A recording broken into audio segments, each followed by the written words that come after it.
আসসালামু আলাইকুম রহমতুল্লাহ।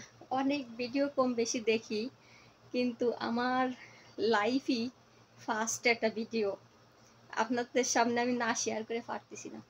কঠিন একটা ভিডিও, অনেক ভালো লাগলো। এয়ারপোর্টে যখন যাওয়ার বাংলাদেশে যাওয়ার 1 মাস আগের থেকে চিন্তা করি এয়ারপোর্টে আমার কে নিতে আসবে না, এয়ারপোর্টে আমার কে নিতে আসবে না। পরে গোষ্ঠী গুণান যা যেখানে আছে সবার কাছে ফোন দিই, কারোর সময় থাকে না, কারোর টাইম থাকে না।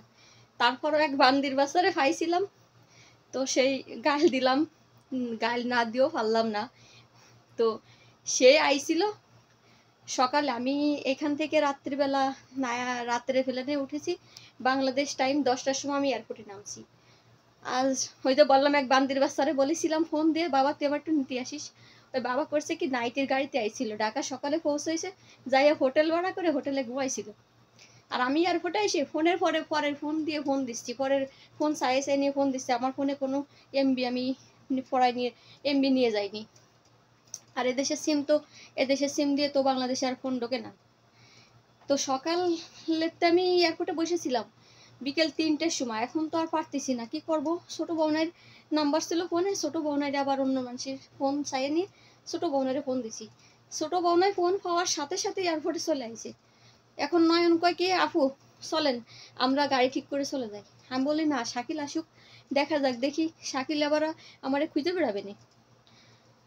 তো সে আসলো 3টের সময়, কয় আন্টি আপনি কখন আইসেন, এসে বসে রয়েছেন। আমি বিয়া দেবো, আমি সেই সকালে 10টার সময় এসে তোর ফোন দিচ্ছি, আর তুই ফোনটা কি সুন্দর বন্ধ করে রাখে, তুই কি করছিস তুই শহর দিয়ে, ঢাকা শহরে? কয় ঘুমাইছিলাম। তো এখন আবার দেশে যাওয়ার সময় হয়েছে, তো এখন আবার জানের ভিতর ভয় করতেছে যে আল্লাহ আবার কারে বলবো, কতক্ষণ না এয়ারপোর্টে বসে থাকতে হয়, কি করব, কার কাছে যাব। আবার আমি আমার ছোট বোনের সাথে পরামর্শ করতেছি যে লাগে 12,000 15,000 টাকা লাগুক, তুই একটা কার ঠিক কর, যে তুই আসবি আমার নিতে, আবার ওই গাড়িতে আমি চলে যাব। ছোট বোনের সাথে আবার ও থাকে ঢাকা, ও আমার সাথে তো খুলনা পর্যন্ত যাবে না। ও বলে কি, আপু আমি গাড়িতে উঠে দিয়ে আপনি যান। তো আমার একা একা ভয় লাগে বাড়ি পর্যন্ত যাতে।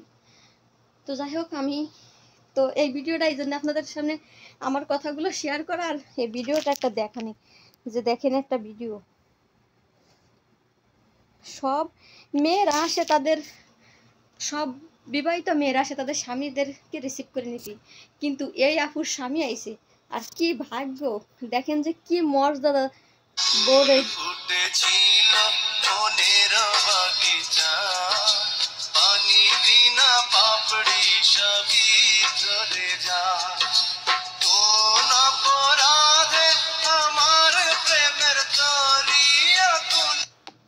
আহা কি সুন্দর আপুটা বিদেশ থেকে যাচ্ছে, তার স্বামীকে রিসিভ করে নিয়ে ফুল দিচ্ছে, আবার স্বামীরে পায়ে হাত দিয়ে সালামও দিল।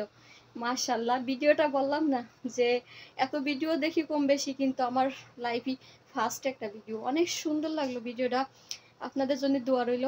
তো এরকম ভাগ্য কয়জন মেয়ের কপালে হয় এরকম ভাগ্য বলেন? যদিও কোনো আপুর স্বামী থাকে, তার টাকা পয়সা লেনদেন নিয়ে টিয়ে এমন নেঠা গেঞ্জাম বাদে এয়ারপোর্টে আসা তো দূরই থাকে, খোঁজও নেয় না।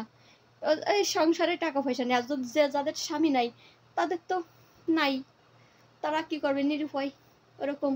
ওর কাছে ফোন দেয়, বাবা তুই আসবি একটু নীতি, মামা তুমি আসবো আমার একটু নীতি, ভাই তুমি আসবো আমার নীতি। কেউ বলে না যে আমি আসতেছি নীতি। আবার ব্যাগ টুকাই, বডি স্প্রে, সাবান, শ্যাম্পু কি আনছিস, হ্যাঁ এইগুলো আবার ঠিকই টুকাই বেড়াই। ভালো থাকবেন সবাই, আল্লাহ হাফেজ।